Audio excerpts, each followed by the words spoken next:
Hello everyone, welcome to Unicorn Dust Designs. Today is Road Trip Thrift Flip, hosted by the Crafting Cousins.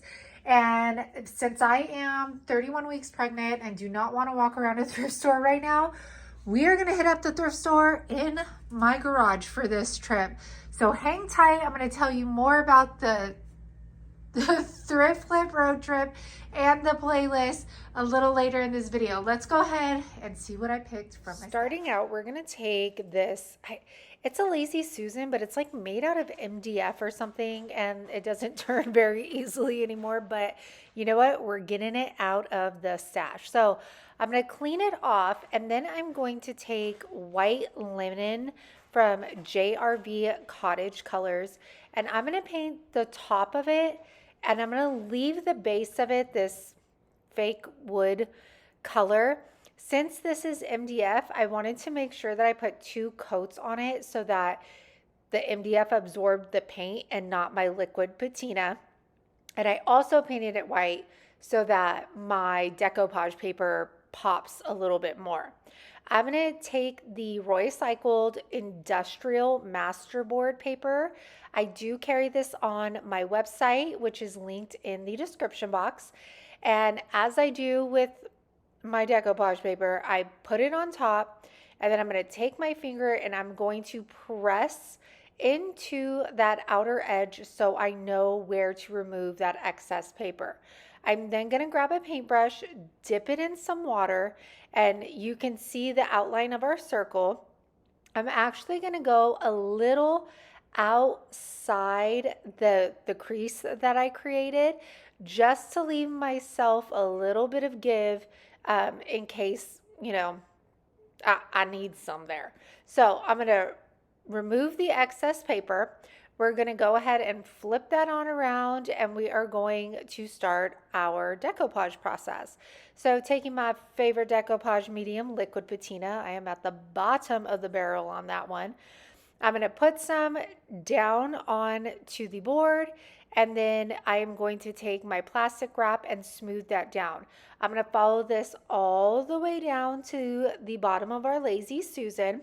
I do encounter a few bubbles, so I'm just going to take this little poker and push the air right out of there to smooth that out. Once your paper is completely dry, then you're going to seal it. Now, I decided I put 2 coats of liquid patina on here now, and then we're going to put another one at the very end. So I am going to let this completely dry, and then I'm going to vent with you guys for just a moment. We are going to take the trimmings mold out, dust it with cornstarch, get the DOS air dry clay for this. But I think sometimes people look at our projects, our upcycles, and they're like, oh, how cute. That's so cute.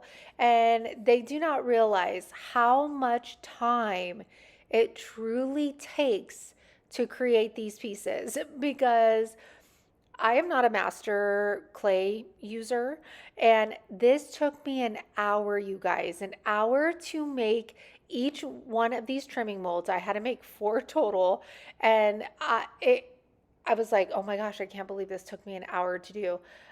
Maybe one day I'll be like Erin from the Provincial Farmhouse. I'm sure she can like bust out molds so quickly because she does them all the time, but not me, not this girl. It took me an hour to make 4 of these, okay? But anywho, my rant is over. And once I get that good in my mold, I'm going to flip it on over and then just peel back the mold. I'm going to take my Titebond wood glue, put it on the back, and then I'm going to take my paintbrush, and I'm going to make sure that that glue covers the entire surface because I want to make sure all of it adheres to the rim. I'm going to flip it on over, and then with my fingers, I am going to push down on each of the sides. So you can see how I have one finger on the top and the bottom, and I'm forming it around the curve of that trim. I'm not pressing very hard. I don't want to lose the details in that mold, but I do want it to form. So I'm going to continue this for 3 more times. Then I'm going to take out my paint swatches here. And I knew I thought Fancy Farm Girl was going to be the pick, but I just had to make sure. And sure enough, Fancy Farm Girl matched the greenery on this so very well. So because I love and appreciate you guys so very much, I am not going to put you through the torture of watching me do this entire tray because it took forever. Okay. But I only had to do one coat, and getting in all those details took some time. You guys, here I go again, shutting off my phone and then forgetting to tape process. So I took liquid patina and I sealed the Fancy Farm Girl and then just did like another coat over the paper just for added security. And now to bring all of those beautiful details back out of this mold, I'm going to use black wax.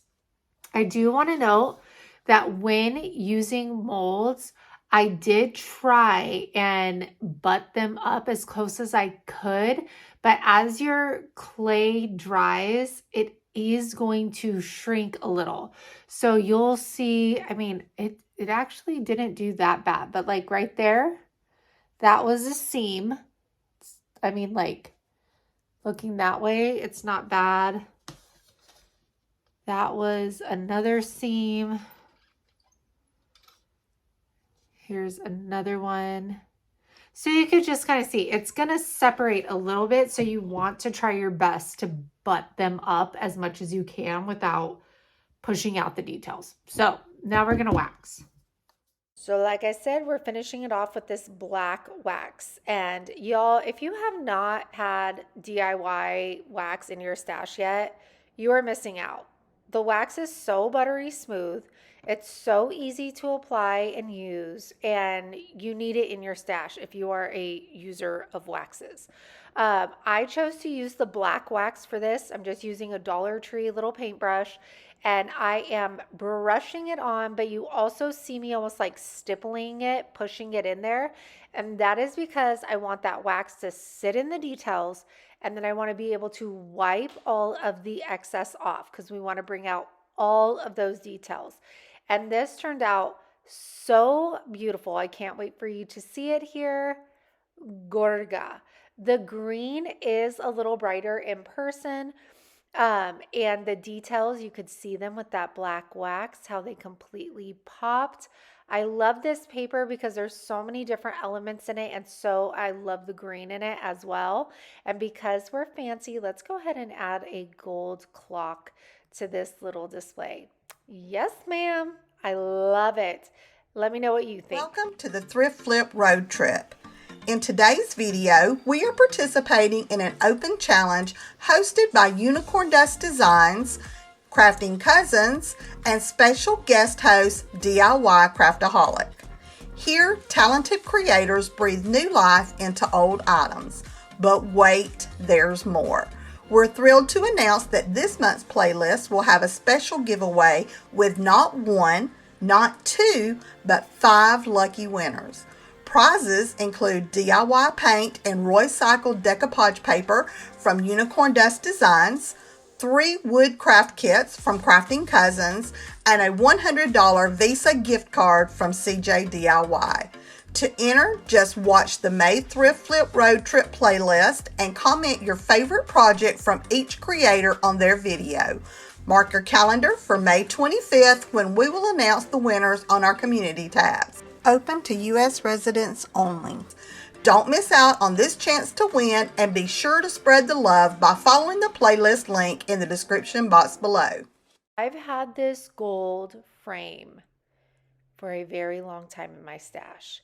And finally, because of the DIY in the beginning, I just created this vibe. It's probably going to be kind of like dark academia, I guess you can say. And I am going to use the invitation only mold from IOD. I do have this in stock on my website.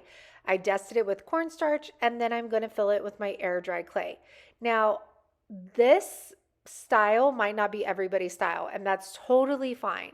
But remember, this is for inspiration, okay, my friends? So, you guys, I didn't like how the first one turned out, so I did it again. So now that we have our friend here, I'm going to push my frame over it so that I could get a perfect like bottom to fit inside my frame. And then right on top of this silicone mat, my girl Kendra at Nightly Creations, she sent me this ginormous like silicone mat, and it's amazing.